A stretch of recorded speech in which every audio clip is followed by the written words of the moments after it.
nome é Emily e a aula de hoje será a respeito das placas tectônicas. Bom, para a gente entender mais ou menos o conceito das placas tectônicas, a gente tem que voltar um pouquinho lá atrás, tipo nas aulas de geografia da quinta série, etc. Para a gente compreender melhor o funcionamento das placas tectônicas e o fenômeno que elas causam. Bom, primeiramente a gente poderia citar que a distância média entre a superfície irregular da Terra e o seu centro de massa é de 6.370 quilômetros. Bom, mas com a observação direta a gente consegue ter acesso a basicamente 13 quilômetros. Então a gente pode levar a um questionamento de como que o homem conseguiu definir todos os critérios para, por exemplo, as estruturas internas da Terra. Bom, através de análises e estudos dentro do campo de estudo da sismologia que definiram todas as características de todos os níveis de camadas da Terra. O que seria a sismologia? Bom, a sismologia é o estudo do comportamento das ondas sísmicas. Mas, Emily, o que isso tem a ver com as placas tectônicas? Você está falando tudo nada com nada, etc. Bom, calma aí, essa é uma introdução, primeiramente. Então, a sismologia foi quem definiu, os estudantes através da sismologia foram que definiram as estruturas internas da Terra. Dentre elas, a composição física e a composição química. Eu vou falar primeiramente da composição química, que é aquela que a gente aprendeu, como eu citei anteriormente, na quinta série, que é crosta terrestre, manto superior, manto inferior, núcleo externo e núcleo interno. Bom, o núcleo é a camada mais quente de todas, atingindo mais ou menos a 5.000 graus Celsius. E, bom, além disso temos o manto, que seria onde se encontra o magma e o magma, que são basicamente rochas derretidas em estado pastoso. E a crosta terrestre é onde se encontram as placas tectônicas. E o que seria que ocasiona o movimento das placas tectônicas? Bom, uma resposta curta é o calor, mas uma mais aprofundada seria que tem um fenômeno que é chamado correntes de convecção das placas. E o que seria isso? É basicamente todo o calor que o magma absorve do núcleo vai ter contato com a crosta terrestre. E esse calor vai causar um movimento entre as placas tectônicas.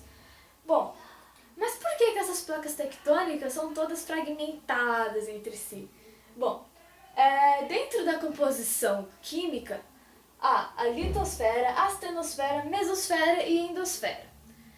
Como eu disse anteriormente, as placas tectônicas estão na crosta terrestre, o que corresponderia à litosfera. Nisso, a litosfera ela é basicamente uma estrutura bem irregular, assim, cheia de desníveis, por causa das montanhas, justamente. E nisso é que ocorre o fragmento de todas as placas tectônicas. Beleza. Bom, mas vocês já devem ter ouvido falar que as placas tectônicas são responsáveis sobre os abalos sísmicos da Terra, terremoto, maremoto e etc. Essas coisas que a gente aprende no ensino fundamental. E é verdade, obviamente, porque dentre elas ocorre o atrito, um abalo. Vou começar falando primeiramente, de dois tipos de placas tectônicas. Espera aí, só um minutinho. Que são as placas em epirogênese, que são de agentes internos da Terra, etc. Essas coisas. E a orogênese, que também é de agentes internos da Terra. Porém, elas ficam na horizontal, enquanto a epirogênese fica na vertical.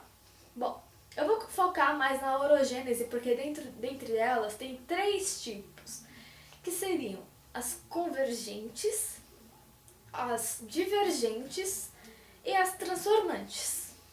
Bom, eu vou começar pelas convergentes. As placas convergentes têm dois tipos, que uma delas que é placas convergentes tipo 1, que seriam placas que vão de encontro à outra. A placa mais densa mergulha para baixo e a menos densa fica por cima. Bom, é o caso do choque entre uma placa oceânica e outra, continental, que seria uma que fica sobre o oceano e outra sobre o continente. Quando essas placas se comprimem, elas acabam dando origem a cadeias montanhosas, como por exemplo os Andes, porque, como a gente pode ver aqui, a placa de Nazca fica logo a oeste do continente sul-americano. E nisso se dá a origem das cordilheiras, porque uma das consequências dessas placas são a formação de cadeias de montanhas, vulcanismo e terremotos. E por causa disso, elas costumam ser chamadas de placas destrutivas, porque basicamente por isso. E, como eu citei anteriormente, tem a placa convergente tipo 2, que é quando as placas têm a mesma densidade e vão de encontro à outra, ou seja, elas apenas entram em atrito. A convergente 1, a mais densa vai para baixo e a menos densa fica por cima, causando esse desnível aqui. Enquanto as convergentes tipo 2, elas simplesmente entram em atrito e é basicamente por isso que ocorrem os terremotos lá no Japão. Porque tem uma placa desse tipo justamente em cima do continente. Então lá o povo já está bem mais acostumado, sempre tem preparação e etc. Bom, avançando aqui, temos as placas divergentes. Bom, diferentes das demais, as placas divergentes são as únicas que se afastam. Ou seja, divergentes, elas se afastam, né? Pela folha aberta na crosta pode escapar magma, dando origem a ilhas vulcânicas. O Oceano Atlântico é cortado por uma falha desse tipo, que está afastando a América do Sul da África, o dorsal mesoatlântica. Bom, como foi dito na leitura, as placas divergentes elas se afastam, podendo dar abertura à saída de magma do manto. E nisso ocorre um processo lento de formação de ilhas vulcânicas, porque, como todo mundo sabe, o magma que entra em contato com a água se resfria completamente e vai formando as rochas. Isso mesmo. Então, quais são as consequências que as placas divergentes podem trazer? Bom, são o vulcanismo dentro do mar, isso mesmo, vulcanismo dentro do mar, e os maremotos. E justamente por essa outra razão que no Oriente, principalmente no Japão, etc., ocorrem estes tsunamis. Tanto que tsunami é um nome de origem japonesa. Tá. Bom, e por último, conhecemos as falhas transformantes. São as criadas por duas placas que deslizam uma ao lado da outra. O atrito entre elas guarda muita tensão, que pode causar terremotos. O exemplo dessa falha é a de San Andreas, que corta a costa da Califórnia e o litoral oeste do México. Bom, como foi dito, elas deslizam uma às outras e elas também são consideradas mais ou menos destrutivas pelo fato de que o povo da Califórnia e questão da área de San Andreas tem muito receio de que ocorra um abalo sísmico muito forte entre essas placas. Porque pode ocorrer o separamento entre as ilhas de São Francisco e San Andreas.